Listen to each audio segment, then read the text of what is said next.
Good morning सभी को। हम लोग कंज्यूमर बिहेवियर एनालिसिस की बात कर रहे थे और जिसमें हम लोग इंडिफरेंस कर्व एनालिसिस यानी उदासीनता वक्र विश्लेषण पर हम लोग पहुँचे हैं। आप सबों को मैं बता दूं कि मेरी जितनी भी वीडियोज अगर आ रही है या वो कंज्यूमर बिहेवियर एनालिसिस से हो या किसी दूसरे टॉपिक से हो, अगर आप स्टेप बाय स्टेप्स अगर वीडियो को नहीं देखेंगे तो आप स्किप कर जाएंगे और आपको बहुत सारी चीज़ें समझ में नहीं आएगी। मैं आपको एक ही टॉपिक से अलग अलग वीडियोज़ लगातार बनाता रहूँगा, क्योंकि जैसे जैसे मुझे नई नई चीज़ें प्राप्ति होंगी और जो भी प्रोबेबल क्वेश्चंस आगामी एग्ज़ाम में पूछे जा सकते हैं, जो कि कॉम्पिटिटिव एग्जामिनेशन होगी आपके पूछे जा सकते हैं, उसी को ध्यान में रखते हुए मैं नए नए चीज़ें को लाता रहूँगा। तो ऐसा नहीं समझना है कि मैंने उदासीनता वक्र विश्लेषण का कोई वीडियो को देखा है तो अगर फिर से अगर उदासीनता वक्र विश्लेषण का पार्ट 1, पार्ट 2, पार्ट 3 या कुछ स्पेशल कुछ इस तरह से आता है तो आपको सभी वीडियो को देखना होगा, तभी आप अच्छी तरह से समझ सकते हैं। अन्यथा आप बहुत अच्छी तरह से बहुत सारी चीज़ों को आप नहीं समझ सकते हैं। तो लास्ट क्लास में हम लोग उदासीनता वक्र विश्लेषण के पार्ट 1 में हम लोग देखे थे। आज हम लोग बात कर रहे हैं पार्ट 2 में। पार्ट 2 में हम लोग आए हैं और हम लोग प्रीवियस क्लास में देखे थे कि किस तरह कौन कौन सी उदासीनता वक्र की विशेषताएं होती हैं। आज हम लोग कुछ उसके एक्सेप्शन या अपवाद के रूप में देखते हैं। तो प्रीवियस क्लासेस थोड़ी मैं बात कर दूं कि उदासीनता वक्र जो होती है वो कॉन्वेक्स टू दी ओरिजिन होती है, यानी मूल बिंदु के उन्नतोदर या उत्तल होती है। मूल बिंदु के उन्नतोदर या क्या होती है? उत्तल होती है। क्यों होती है? इसके लिए मैंने आपको बताया था इसका कारण क्या था। इसका कारण था DMRS, यानी इसको कहते हैं घटती प्रतिस्थापन की सीमांत दर के कारण ही ये ऐसा होता है। यानी कॉन्वेक्स टू दी ओरिजिन क्यों होता है या बाएं से दाएं नीचे की ओर गिरती हुई कन्वेक्स टू दी ओरिजिन क्यों होता है, तो उसका एक ही कारण ये है क्योंकि उपभोक्ता अपनी संतुष्टि को समान बनाए रखने के लिए जैसे जैसे एक वस्तु की समान इकाई को प्राप्त करता जाता है तो दूसरे वस्तु की जो मात्रा को वो त्याग करता है वो घटती दर से होती है, ताकि उसकी सेटिस्फेक्शन लेवल एक उदासीनता वक्र पे सभी जगह सभी कॉम्बिनेशन में वो समान रहे। उसका कारण क्या है? घटती प्रतिस्थापन की सीमांत दर, यानी ये कारण है। लेकिन और इसीलिए इंडिफरेंस कर्व जो होती है वो इस तरह से होती है ऐसी। इसको आप लोग दो तरीके से ये जो इंडिफरेंस कर्व है DMRS को आप दो तरीके से बात कर सकते हैं, यानी घटती प्रतिस्थापन की सीमांत दर को आप कह सकते हैं ये ऐसी। इस कारण से इंडिफरेंस कर्व क्या क्या होती है? मूल बिंदु के उन्नतोदर, या इसको हम लोग अंग्रेजी में बोल सकते हैं convex to the origin. Okay, या इसी को हम लोग दूसरे भाषा में बातों में ये भी कभी कभी कह सकते हैं कनकेव अपवार्ड। अगर ऊपर तरीके से तरफ से देखेंगे, इधर देखेंगे, इस पार्ट को देखेंगे कॉन्वेक्स टू दी ओरिजिन है, लेकिन इस पार्ट को देखेंगे तो ये कनकेव अपवार्ड, यानी ऊपर के तरफ से ये अवतल है ना। तो इसको हम लोग कह सकते हैं ऊपर के तरफ से अवनतोदर या अवतल भी बोल सकते हैं। तो यहाँ आप सभी जो आप लोग देख रहे हैं वीडियो को, ये ध्यान से देखिए, ये दोनों ही बातें यहाँ सही हो रही है। लेकिन कुछ ऐसे एक्सेप्शन हैं जब DMRS ना हो, यानी घटती प्रतिस्थापन की सीमांत दर ना लागू हो, तो वैसी स्थिति में हम देखते हैं कि उदासीनता वक्र जो है वो किस प्रकार का होगा, उसी को हम लोग यहाँ अपवाद में देखेंगे। यानी कुछ एक्सेप्शन हम लोग देखते हैं इंडिफरेंस कर्व का, यानी उदासीनता वक्र के कुछ अपवाद देखते हैं। उदासीनता वक्र के अपवाद हम लोग देखते हैं, यानी वो बाएं से दाएं नीचे की ओर गिरती हुई उत्तल नहीं होकर कोई दूसरे तरीके का हो सकती है। तो सबसे पहला हम लोग देखेंगे, पहला हम लोग देख रहे हैं क्या है? यदि वस्तुएं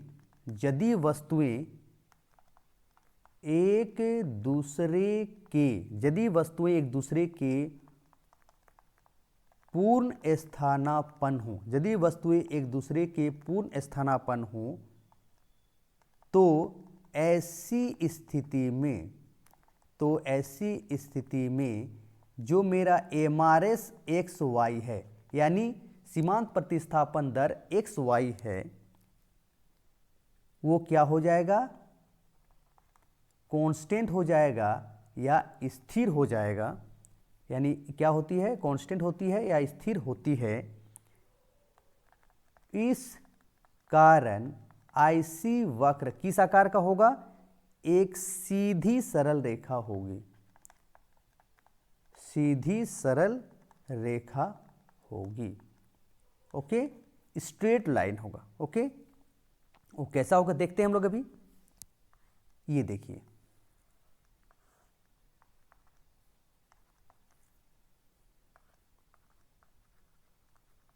x goods y goods. Okay, ये इस तरह से होगा। यानी आप यहां देखते हैं ये जो डिस्टेंस दिखाई पड़ रही है, ये जो डिस्टेंस दिखाई पड़ रही है, ये कांस्टेंट रहेगा। तो यहां एमआरएस एक्स वाई क्या होगा, कांस्टेंट होगा या स्थिर होगा। यानी ऐसे में बाएं से दाएं नीचे की ओर गिरती हुई एक सीधी सरल रेखा होगी। सीधी सरल रेखा कैसा होगी, बाएं से दाएं नीचे की ओर गिरती हुई होगी। कब होगी, जब वस्तुएं एक दूसरे के पूर्ण क्या हो, प्रतिस्थापन हो। जब वस्तुएं एक दूसरे के पूर्ण प्रतिस्थापन हो, परफेक्ट सब्स्टिट्यूट गुड्स हो, तो एमआरएस एक्स वाई क्या होगा, कांस्टेंट होगा। तो ऐसी स्थिति में आईसी रेखा जो होगी, आईसी रेखा जो होगी बाएं से दाएं नीचे की गिरती हुई सीधी सरल रेखा होगी। ओके, एक तो पहला हम लोग देख लिए एक्सेप्शन स्थिति में वो कैसा होगा। दूसरा हम लोग बात करते हैं, दूसरी स्थिति की हम लोग बात करते हैं। यदि वस्तुएं एक दूसरे के पूरक हो, यदि वस्तुएं एक दूसरे के पूरक या जिसको हम लोग क्या बोलते हैं, संयुक्त, यानी जॉइंट गुड्स हो, जॉइंट गुड्स हो या कॉम्प्लीमेंट्री गुड्स हो, या कॉम्प्लीमेंट्री गुड्स हो, तो ऐसी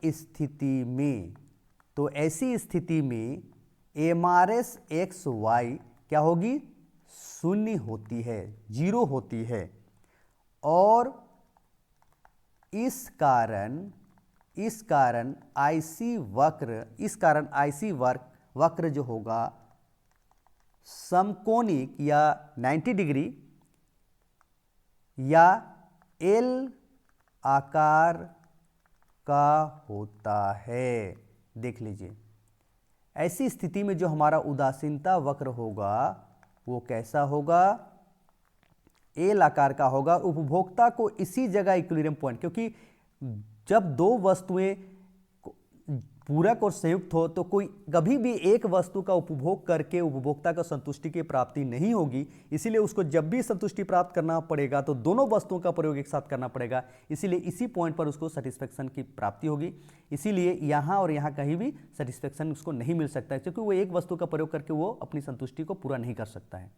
यानी ऐसे स्थिति में एमआरएस एक्स वाई जो होता है शून्य होता है, ये ध्यान रखेंगे। और एल आकार का कब होता है, आईसी एल आकार का होता है कब, जब वस्तुएं क्या हो, ज्वाइंट गुड्स हो या कॉम्प्लीमेंट्री गुड्स हो, पूरक वस्तु हो या संयुक्त वस्तु हो। तो ऐसे स्थिति में एमआरएस एक्स वाई शून्य होता है और आईसी वक्र एल आकार की होती है।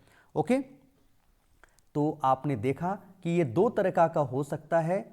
जब जो वस्तु पूरक हो तो ऐसे में आईसी वक्र क्या होता है, एल आकार का होता है।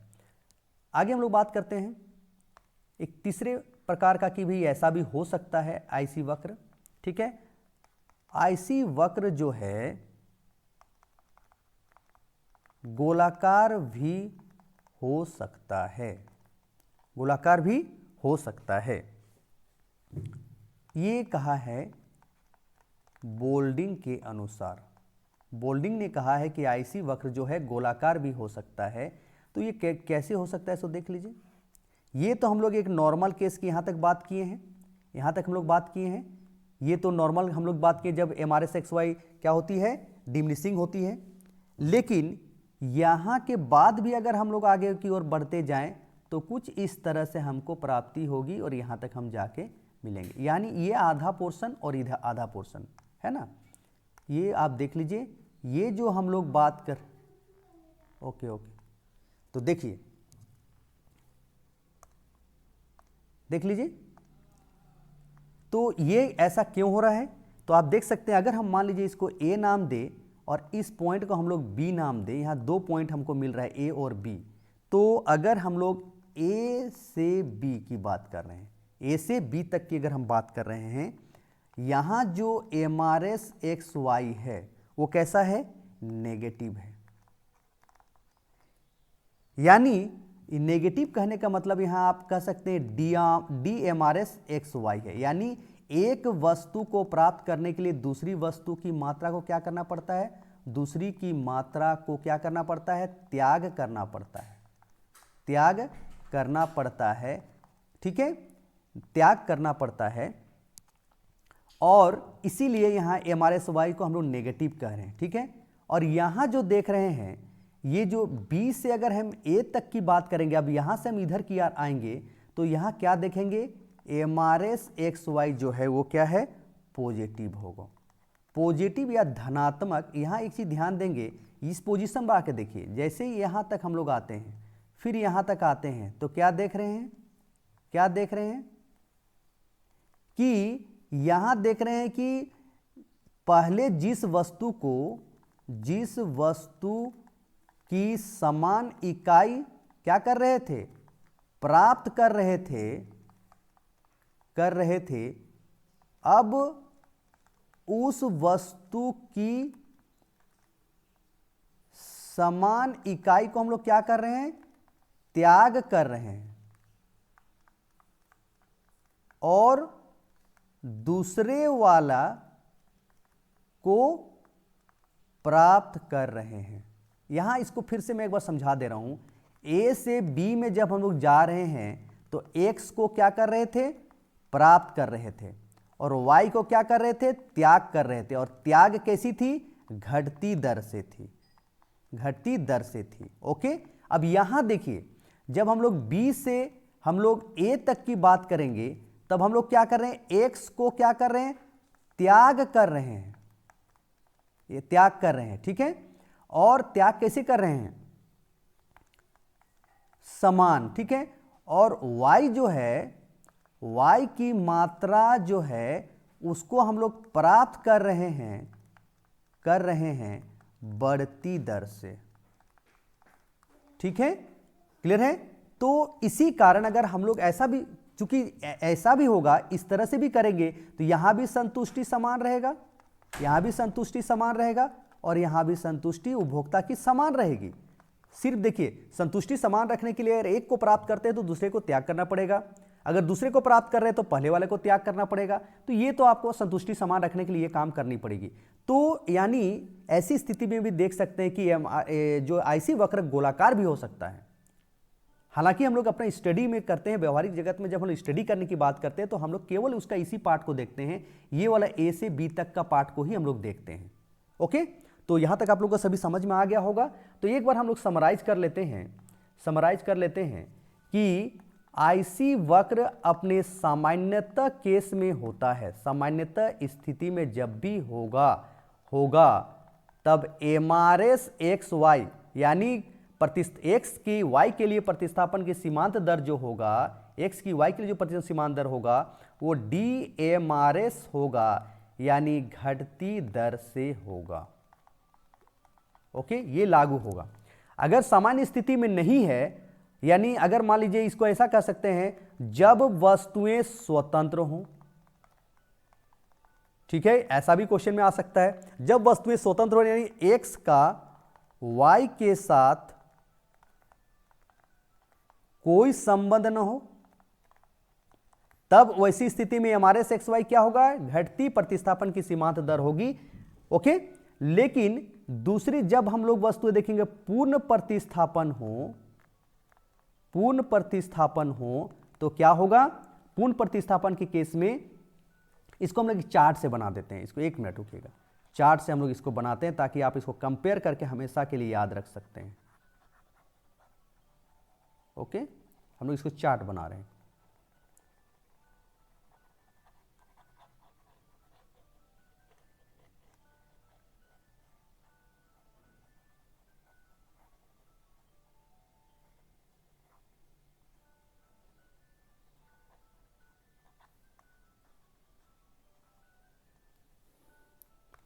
देखिए, मान लेते हैं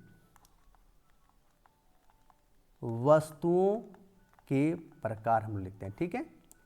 फिर हम लोग लेते हैं MRS XY लेते हैं, ठीक है। उसके बाद लेते हैं हम लोग IC वक्र कैसा होगा वो देखते हैं। तो आप यहां देखिए, पहला केस जो हम लोग देख रहे हैं वो है वस्तुएं स्वतंत्र हो, यानी सामान्यता केस की हम लोग बात कर रहे हैं। तो ये क्या होगा, घटती प्रतिस्थापन की सीमांत दर होगी। ओके, तो IC वक्र कैसा होगा, मूल बिंदु के उत्तल या ऊपर की तरफ से अवतल। ओके, ये आप लोग के ध्यान होनी चाहिए। नेक्स्ट हम लोग आते हैं, दूसरा जो केस होगा वस्तुएं पूर्ण प्रतिस्थापन हो, ठीक है। तो ये क्या होगा, MRS XY क्या होगा, कांस्टेंट होगा। तो ये कैसी होगी, ये सीधी सरल रेखा होगी। ओके, नेक्स्ट जो हम लोग देखे हैं वह है वस्तुएं पूरक या संयुक्त हों, तो ये क्या होगा, शून्य होगा, और इस स्थिति में ये L आकार का होगा। ये भी IC है और ये भी IC है। तो ये तीन चीजें आप लोग ध्यान से देख लीजिए कि कब किस तरह की स्थिति होगी। ओके, नाउ हम लोग आगे आते हैं, एक नए कंसेप्ट को लेते हैं आज, वो है बजट कंस्ट्रेंट या बजट लाइन। बजट रेखा या बजट लाइन, इसको हम लोग बजट कंस्ट्रेंट रेखा भी बोल सकते हैं, ठीक है। तो ये बजट रेखा क्या है, तो देख लीजिए बजट रेखा क्या है, ये आप लोग इसको देखिए। बजट लाइन क्या है, वह रेखा है, बजट रेखा वह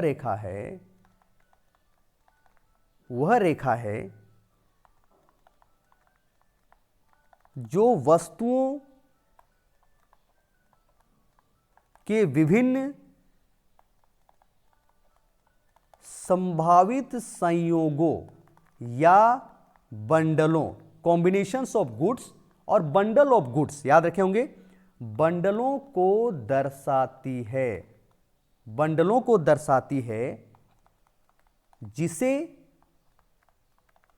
उपभोक्ता को समान संतुष्टि की प्राप्ति होती है। कब प्राप्ति होती है, जब उसकी मौद्रिक आय बाजार कीमत और प्रकट की गई इच्छा दी हुई हो। ध्यान दीजिएगा, बजट कंस्ट्रेंट या बजट लाइन किसको कहते हैं, देख लीजिएगा कि बजट लाइन किसको कहते हैं। अगर डिफाइन के रूप में आए तो वह रेखा है जब उपभोक्ता की मौद्रिक आय और दिए गए वस्तुओं की कीमत पता हो, साथ ही साथ उसके द्वारा जो उपभोक्ता के द्वारा जो इच्छा प्रकट की गई है वो हमारे पास दी हुई हो, तो वह दो वस्तुओं के उन विभिन्न संयोगों को दर्शाती है जिससे उपभोक्ता को समान संतुष्टि की प्राप्ति होती है। या इसको आप दूसरे शब्दों में कह सकते हैं, वह इससे यह पता चलता है वह दो वस्तुओं की किन संयोगों को खरीद सकता है। ओके, तो बजट रेखा क्या कहलाता है, वो दो वस्तुओं के उन संयोगों या बंडलों को बतलाता है जिससे उपभोक्ता को समान संतुष्टि की प्राप्ति हो सकती है, या मैक्सिमम कितना वह अमाउंट खरीद सकता है तो वो उसकी संतुष्टि की स्तर को या उसके संयोगों की मात्रा को बतलाता है। ओके, यहां तक कोई दिक्कत नहीं होनी चाहिए। अगर हम लोग इसको इस तरह से देखेंगे, अगर उसकी मौद्रिक इनकम ये दी एम है, एम उसकी मौद्रिक आय दी हुई है और एक वस्तु का कीमत यानी वस्तु एक्स की कीमत है और पी वाई इजक्वल टू वस्तु y की कीमत अगर आपके पास दी हुई है, तो हम लोग बजट जो रेखा है उसको हम बता सकते हैं m is equal to price of x into x plus price of y into y. ध्यान देंगे यहां x जो है x वस्तु की मात्रा को बतला रहा है और y जो है y वस्तु की मात्रा को बतला रहा है। ओके, यहां तो कोई दिक्कत नहीं है। अब देखिए बजट रेखा जो है उसको कई नामों से हम लोग जानते हैं। बजट रेखा के कई नाम हैं, या तो आप उसे कीमत अवसर रेखा, प्राइस पॉसिबिलिटी लाइन कह सकते हैं, कीमत आय रेखा ये भी कह सकते हैं, या लागत रेखा भी कह सकते हैं, बजट सीमा भी कह सकते हैं, व्यय रेखा भी कहा जाता है और उपभोग संभावना रेखा भी कहते हैं। तो ये सब बातों से यही पता चल रहा है कि कीमत अवसर रेखा क्यों कहा जा रहा है, क्योंकि उपभोक्ता के दी हुई मौद्रिक आय से वह दी हुई कीमत पर कितनी मैक्सिमम अमाउंट खरीद सकता है, कीमत से कितना चीजें वो खरीद सकता है, वो कीमत अवसर रेखा हो गया। कीमत आय रेखा भी वही हुआ। लागत रेखा भी है कि अगर किसी वस्तु का वो खरीदना चाहता है तो उसके लिए वो कितना खर्च करना पड़ेगा, वही हमारा बजट रेखा बतलाता है। बजट सीमा मैक्सिमम लिमिट बताता है कि हम कितनी अमाउंट खरीद सकते हैं दोनों वस्तुओं की जब मेरी मौद्रिक आय दी हुई है और दोनों वस्तुओं की कीमत दी हुई है। व्यय रेखा भी आप कितना मैक्सिमम अमाउंट खर्च कर सकते हैं वो बतला रहा है, इसीलिए व्यय रेखा भी कह रहे हैं। और उपभोग संभावना रेखा क्योंकि दो वस्तुओं की कितनी मात्रा को खरीद सकता है, उपभोग कर सकता है, इसीलिए इसको उपभोग संभावना रेखा भी कह सकते हैं। ओके, अब हम लोग आते हैं बजट रेखा के बारे में थोड़ा सा हम लोग डिस्कस करते हैं, हम लोग निकालने का प्रयास करते हैं। मान लीजिए प्राइस ऑफ एक्स आपको दी हुई है 5 रुपया पर केजी, ओके, और प्राइस ऑफ वाई दिया हुआ है 2 रुपया पर केजी, ओके। और उपभोक्ता की आय जो है, उपभोक्ता की आय अगर मान लेते हैं 20 रुपया है, उपभोक्ता की आय कितना है 20 रुपया है, तो ये सभी मेरा क्या हुआ है दी हुई है। और उपभोक्ता का टेस्ट या उपभोक्ता का रुचि या पसंद कहिए क्या है, वो एक्स और वाई को खरीदना पसंद करता है, यानी इसकी संतुष्टि वो प्राप्त करना चाहता है। ठीक है, तो अब हम लोग इसको बजट रेखा निकालने का प्रयास करेंगे। देखिए मान लेते हैं बजट रेखा, इसको ऐसा समझ लेते हैं, फिर रेखा चित्र में हम लोग आएंगे। अगर मान लेते हैं इस समस्त इस 20 रुपया को, इस 20 रुपया को वह समस्त मौद्रिक आय को, समस्त मौद्रिक आय को अगर वह केवल एक्स खरीदने में खर्च करेगा, खरीदने में खर्च करेगा, तो एक्स का कितना अमाउंट खरीद सकता है 4 केजी, ओके। और यदि समस्त अमाउंट वाई वस्तु को खर्चने में खर्च करेगा तो कितना खरीद सकता है 10 केजी, ओके। यहां तक किसी को कोई डाउट नहीं है। इसी लिमिट को अगर हम लोग रेखा चित्र में दिखाएंगे तो देख लीजिए,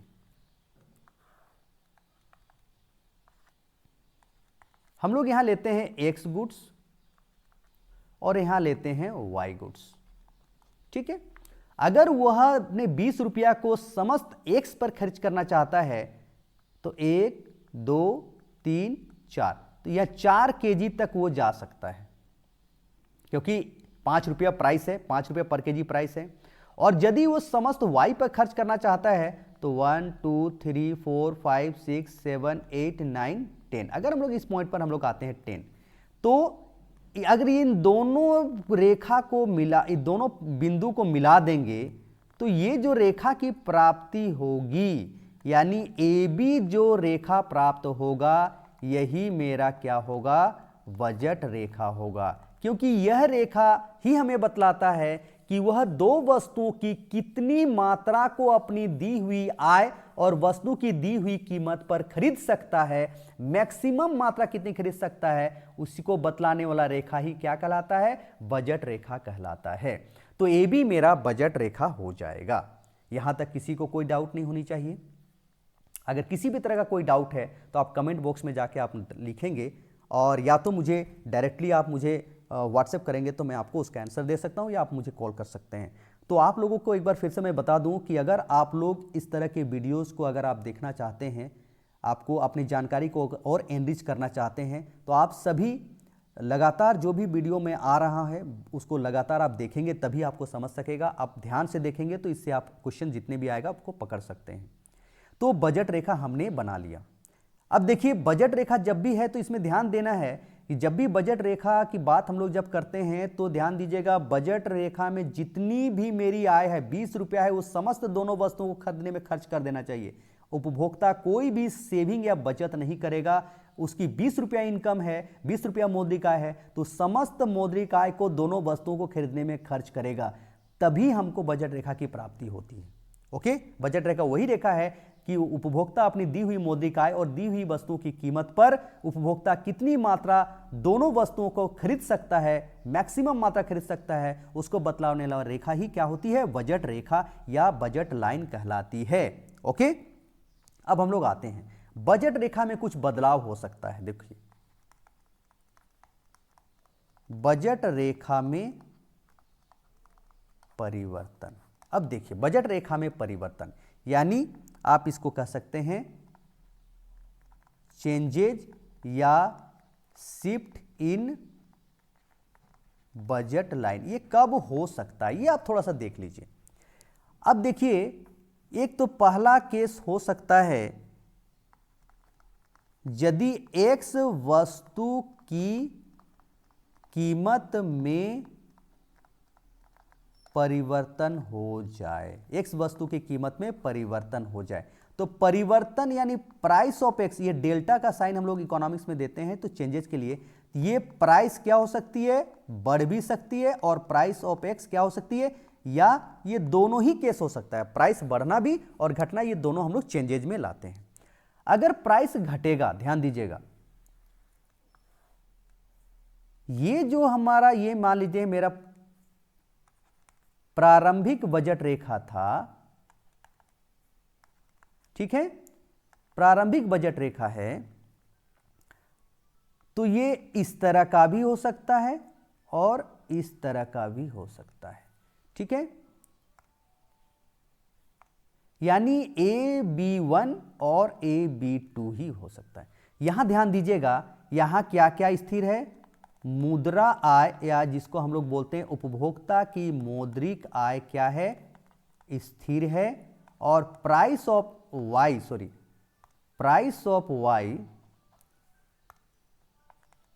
प्राइस ऑफ वाई क्या है, स्थिर है। ये दोनों चीजें स्थिर है, ये दोनों चीजें क्या है यहां, ये दोनों चीज यहां स्थिर है।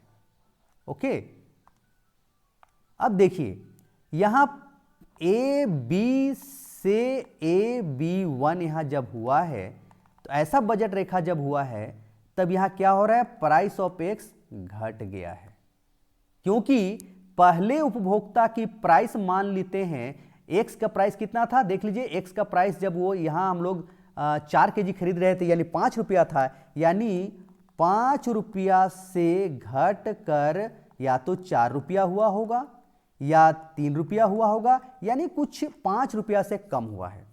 तो जैसे ही एक्स वस्तु की प्राइस पहले से कम होगा, तो वह उपभोक्ता एक्स वस्तु की अधिक मात्रा खरीद पाएगा। यस, ये तो सभी जानते हैं, प्राइस जब किसी वस्तु की कम होगी तो उसकी डिमांड हम लोग क्या करते हैं, या अधिक मात्रा को खरीद पाएगा। इसीलिए पहले वह OB मात्रा खरीद पा रहा था, खरीद पा रहा था, लेकिन अब वो कितना खरीद पा रहा है? OB1 मात्रा खरीदेगा। यानी X की कितनी मात्रा बढ़ गई? कितनी मात्रा बढ़ी? BB1 मात्रा उसकी बढ़ गई है। तो अब देखिए, वहीं अगर मान लीजिए X की कीमत में वृद्धि हो जाएगा, यानी X की कीमत बढ़ जाएगा और बढ़ करके यानी प्राइस ऑफ X में इंक्रीज होगा, तो मेरा बजट रेखा AB से बदल कर या चेंज होकर क्या हो जाएगा? AB2 हो जाएगा। और यहां X की मात्रा में कितना कमी आएगा? BB2 मात्रा में क्या आएगा? कमी आएगा। ओके, यहां तक सभी को समझ में आ रहा है? यानी AB से AB1 होना X वस्तु की कीमत में कमी होने से हो रहा है, और AB बजट रेखा से AB2 बजट रेखा हो जाना यह कब हो रहा है? जब X वस्तु की कीमत में वृद्धि हो रही है। ओके, यहां तक किसी को कोई डाउट नहीं होना चाहिए। इसी तरह से अगर यह बजट रेखा दिया हुआ है, अगर इस तरह का कोई बजट रेखा बना करके आपको दी हुई है, अगर मान लेते हैं इस तरह से कोई बजट रेखा आपको परीक्षा में पूछा गया है, तो आप वहां भी आप इसका आंसर दे सकते हैं। सपोज मान लीजिए ये मेरा प्रारंभिक बजट रेखा था AB, ये मेरा हो गया A1 और ये मेरा हो गया A2। तो ध्यान दीजिए, यहां हम लिख दे रहे हैं AB मेरा प्रारंभिक बजट रेखा, और मेरा A1B जो है ये कब होगा? ये बजट रेखा A1B होने का कारण है प्राइस ऑफ Y में कमी, और A2B बजट रेखा कब होगा? प्राइस ऑफ Y में वृद्धि होने पर। यानी Y वस्तु की कीमत में वृद्धि होने पर A2B बजट रेखा होगा, और Y वस्तु की कीमत में कमी होने पर A1B बजट रेखा होगा। तो आप सभी अगर इस तरह का कोई बजट रेखा देकर डायग्रामेटिक क्वेश्चन पूछा जाता है, तो आप इसका आंसर इजीली दे सकते हैं कि क्या हो रहा है। क्वेश्चन में ऐसा बार बार बना देता है कंफ्यूज करने के लिए। अगर मान लेते हैं कि AB इस तरह से बना दिया और आपको पूछेगा, क्या पूछा जा सकता है देख लीजिए। अगर मान लीजिए इस तरह से दे दिया AB है और ये AB1 हो, तो AB से AB1 बजट रेखा हो जाती है, तो ऐसी स्थिति में क्या हुआ होगा? क्या मतलब परिवर्तन आया होगा? तो पहला तो आप एक तो मान सकते हैं प्राइस ऑफ X में कमी आया। दूसरा जो स्थिति है प्राइस ऑफ Y क्या है? कांस्टेंट है, ये भी आप बताइएगा। तीसरा आप बताइएगा money income of the consumer, वो भी क्या है? कांस्टेंट है। तो देख लीजिएगा ये तीन चीजें हैं। और इसके अलावा एक और चीज देख रहे हैं कि क्या हो रहा है? बजट रेखा जो है मेरा दाईं ओर क्या हो रहा है? शिफ्ट कर रहा है, दाएं ओर शिफ्ट कर रहा है। और एक कंडीशन क्या बता सकते हैं? अगर मान लेते हैं बजट रेखा में मौद्रिक आय स्थिर है और एक वस्तु की कीमत स्थिर है, तो अगर X वस्तु की कीमत में कमी हुई है, तो वैसी स्थिति में बजट रेखा की जो ढाल है, बजट रेखा की जो ढाल है वो क्या होती है? फ्लैटर हो जाती है। तो कीमत में कम होने पर ये सारे चीजें आपको दिखाई पड़ रही है। तो आपको ऑब्जेक्टिव मल्टीपल चॉइस क्वेश्चन जब भी रहेगा, तो इस तरह के कुछ चीजें आपको ट्विस्ट करने के लिए, आपको कंफ्यूजन करने के लिए इस तरह से ऑप्शन में दिया हुआ रहेगा, तो आप सबको पकड़ करके आप उसको आंसर आप दे सकते हैं। ओके, अब हम लोग आगे आते हैं। फिर हम लोग देखते हैं या तो X वस्तु की कीमत और Y वस्तु की कीमत में परिवर्तन होने से बजट रेखा कैसा होती है, वो हमने देखा। अगर मान लीजिए देखते हैं यदि दोनों वस्तुओं की कीमत में परिवर्तन हो, दोनों वस्तुओं की कीमत में परिवर्तन हो, तो देख लीजिए पहला बजट रेखा मेरा AB है। अगर मान लेते हैं X का कीमत, ध्यान दीजिएगा यहां दो तरीके से हम बात करेंगे। पहले हम लोग एक बार चेंजेस कर रहे हैं, प्राइस ऑफ X में कमी और प्राइस ऑफ Y में वृद्धि। देख लीजिए जब हम लोग ये केस की बात करेंगे तो मेरा बजट रेखा कैसा होगा, देख लीजिए आप लोग, जैसे ही इस तरह का हो सकता है A1 B1। तो देख लीजिए क्यों हो रहा है, इसके पारे भी हम लोग देख लेते हैं। क्यों? जैसे ही x की कीमत में कमी होगा तो उपभोक्ता x की कीमत वो मात्रा को बढ़ाएगा, और y की कीमत में वृद्धि हो जाएगा तो y की मात्रा में उसको कमी लाना पड़ेगा। तो ये दोनों पॉइंट को मिलाने से जो हमको बजट रेखा मिलेगा तो ये भी 1 हो सकता है। अगर मान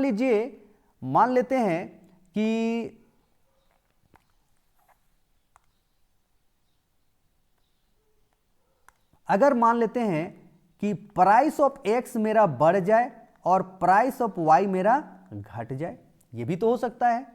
तो वैसी स्थिति में बजट रेखा मेरा इस तरह से हो सकता है, A2 B2 होगा। यानी ऐसी स्थिति में क्या होगा, A2 B2 मेरा बजट रेखा होगा। ओके, क्योंकि ऐसी स्थिति में जैसी प्राइस ऑफ x बढ़ेगा तो हम x की मात्रा को कम करेंगे और प्राइस ऑफ y में कमी होने पर y की मात्रा को बढ़ा देंगे। तो इस तरह से मेरा बजट रेखा बन सकता है। अगर मान लीजिए दोनों वस्तुओं की कीमत में कमी हो जाए, यानी प्राइस ऑफ x भी कम हो जाए और प्राइस ऑफ y भी कम हो जाए, तो ऐसी स्थिति में बजट रेखा मेरा AB जो है वो मेरा इस तरह का हो सकता है, A1 B1 हो सकता है। यानी ऐसी स्थिति में मेरा बजट रेखा क्या होगा, A1 B1 होगा। इस रेखा चित्र को देखिए। लेकिन ये इन दोनों के बीच में पैरेलल या समानांतर होगा या नहीं होगा, ये दोनों वस्तुओं की कीमत में परिवर्तन के अनुपात पर निर्भर करेगा। ये ध्यान देंगे, निर्भर करेगा। अगर वो समान अनुपात में परिवर्तन होंगे, दोनों में समान अनुपात में कमी आएगा तो आगे की ओर शिफ्ट करेंगे, और समान अनुपात में अगर वृद्धि होगा दोनों की कीमत में तो ये इस तरह से A2 B2 होगा। तो क्या आप सभी इसको ध्यान से देखिए, बहुत बारीकी से जो मैंने आज बातें की हैं इनको आप ध्यान से देखिए कि किस तरह से ये चेंजेस शिफ्टेड हो सकता है, चेंजेज आ सकता है बजट रेखा में। तो ये मैंने आपको बताने का प्रयास किया है। नेक्स्ट हम लोग आगे आते हैं।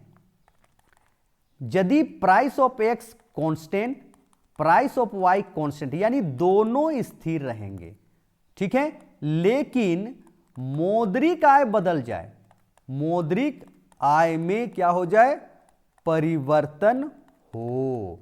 ऐसा भी तो केस हो सकता है जब वस्तुओं की कीमत स्थिर हो लेकिन मौद्रिक आय में परिवर्तन हो, यानी मॉनेटरी इनकम क्या हो जाए, चेंजेज हो। तो ऐसी स्थिति में हम लोग देखेंगे तो इसको हम लोग रेखा चित्र बना के देखते हैं।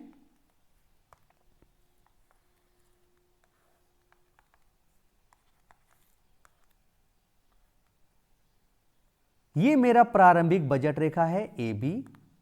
अगर मौद्रिक आय मेरा बढ़ जाएगा तो ये पैरेलली शिफ्ट कर जाएगा, और अगर मौद्रिक आय में कमी आएगा तो पैरेलली ये पीछे की ओर शिफ्ट होगा। तो यहां से यहां जाना और यहां से यहां जाना, तो दोनों हम लिख दे रहे हैं। AB से A1 B1 कब होगा, जब मौद्रिक आय क्या होगा, बढ़ेगा। और AB से A2 B2 कब होगा, जब मौद्रिक आय में क्या होगा, कमी आएगा। तो ये चीज आप देख सकते हैं।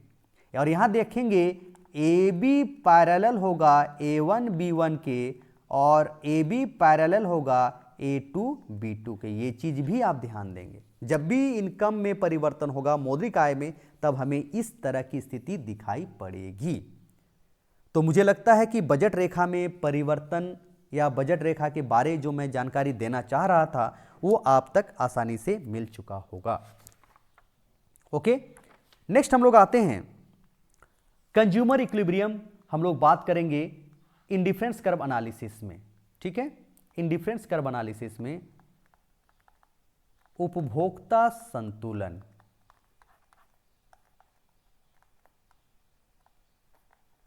कंज्यूमर इक्विलिब्रियम, ठीक है। ये एक नया टॉपिक हम लोग बात कर रहे हैं, ठीक है, मतलब नया सब टॉपिक है। कंज्यूमर इक्विलिब्रियम के बारे हम लोग जानने का प्रयास करेंगे। तो कंज्यूमर इक्विलिब्रियम देखिए, आपको पता है कंज्यूमर इक्विलिब्रियम क्या है। कंज्यूमर इक्विलिब्रियम वह पॉइंट है, उपभोक्ता संतुलन वह बिंदु है जिस बिंदु पर दी हुई मौद्रिक आय और दोनों वस्तुओं की कीमत दी होने पर उपभोक्ता अपनी कुल उपयोगिता या संतुष्टि को अधिकतम कर पाती है या संतुष्टि अधिकतम प्राप्त होती है, वह बिंदु ही कंज्यूमर इक्विलिब्रियम कहलाता है। यानी क्या है?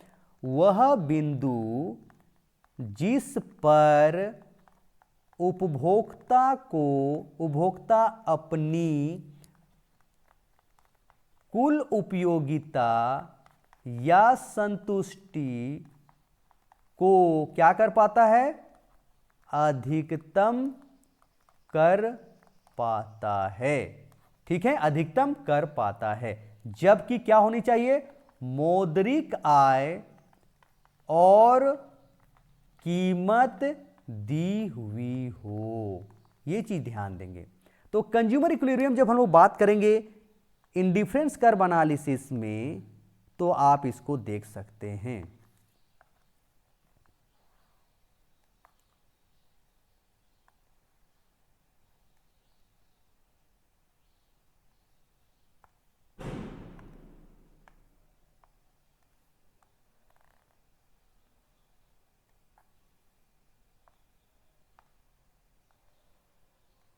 ये IC1 है, IC2 है और IC3 है।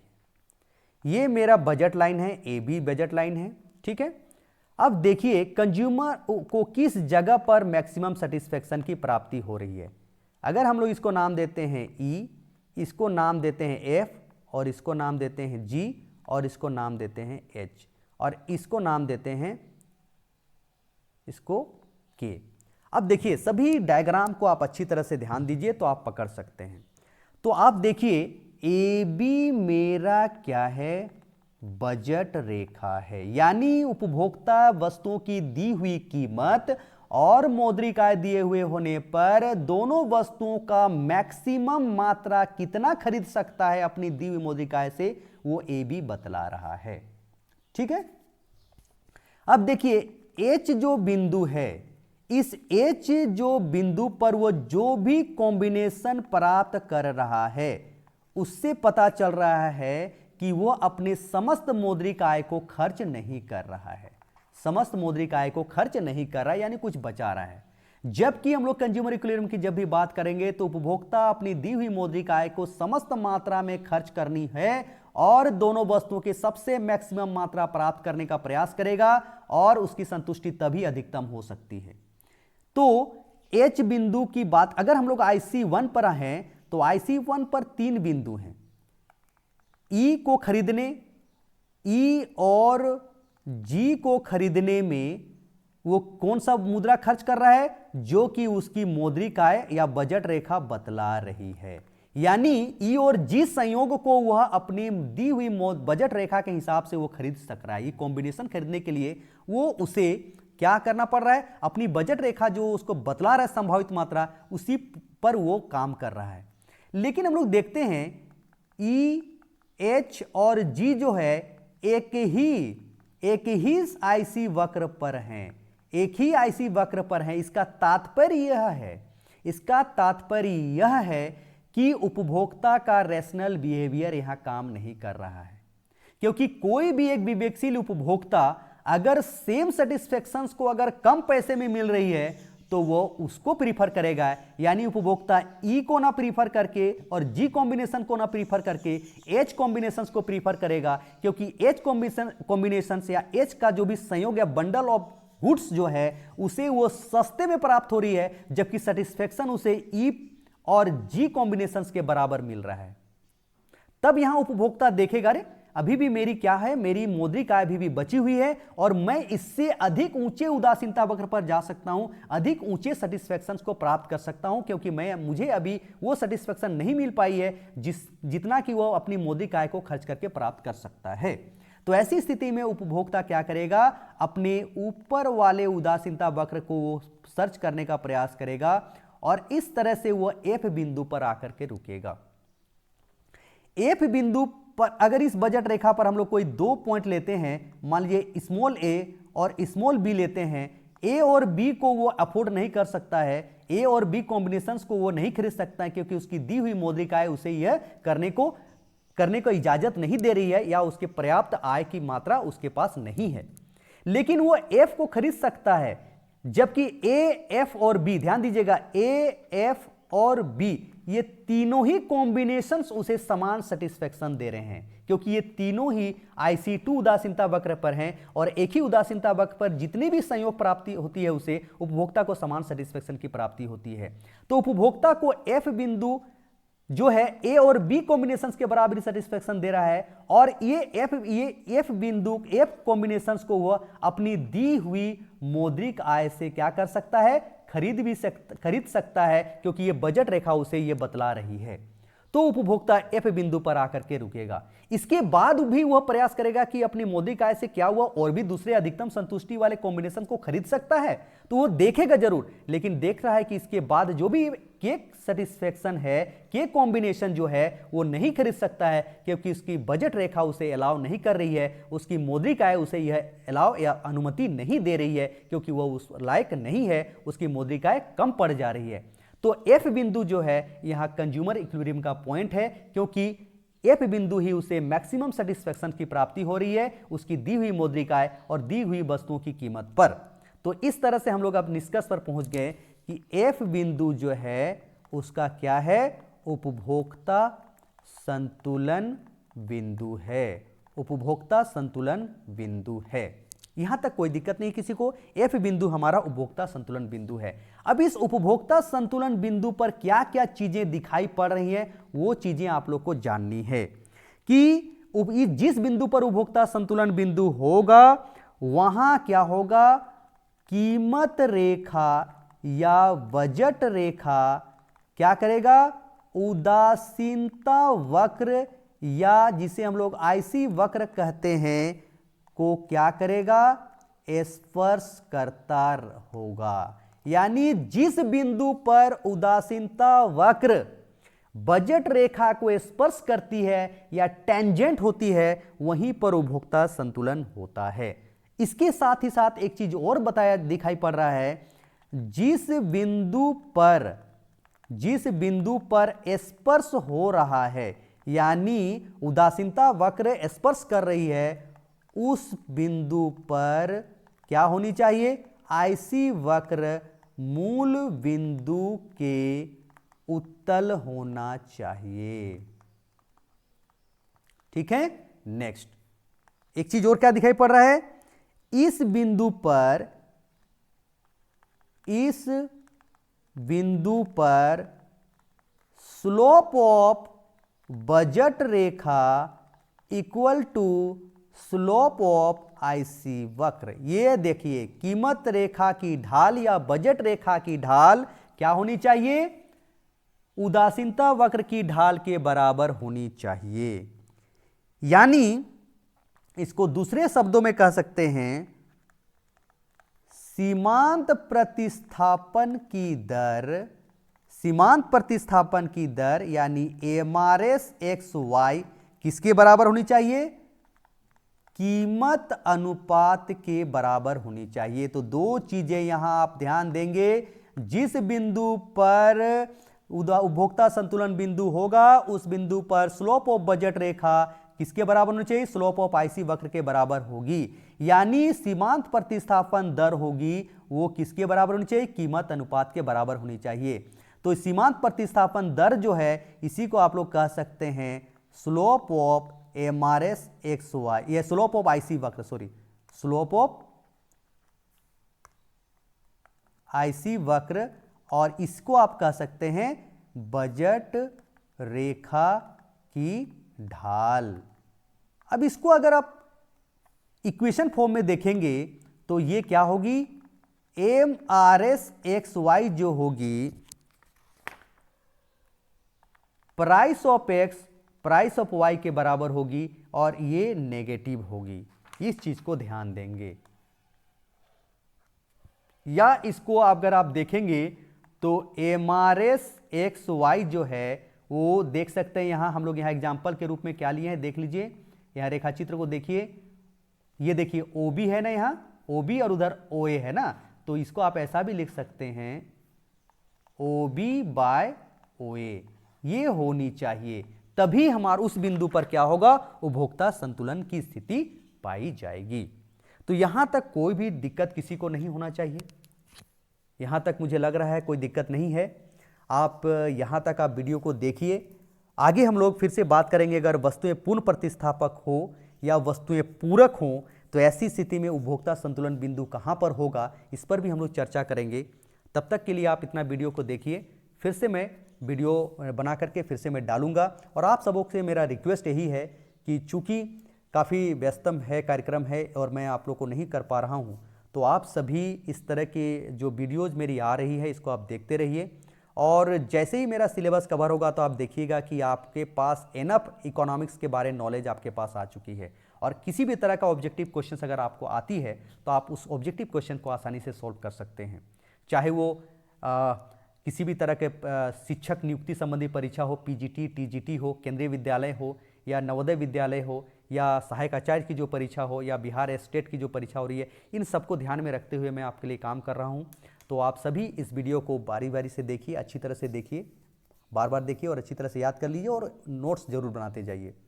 और अगर किसी भी तरह का आपका कोई डाउट हो तो आप मुझे कमेंट बॉक्स में जाके कमेंट कर सकते हैं या डायरेक्टली मेरे व्हाट्सएप पर आप मुझे अपना क्वेश्चंस डाल सकते हैं। मैं आप सभी के आंसर्स को, जो क्वारीज है उसको मैं दूर करने का प्रयास करूंगा। तो इसी के साथ मैं अगले वीडियो में फिर से मिलूंगा। तब तक के लिए आप सबों को धन्यवाद। जोहार।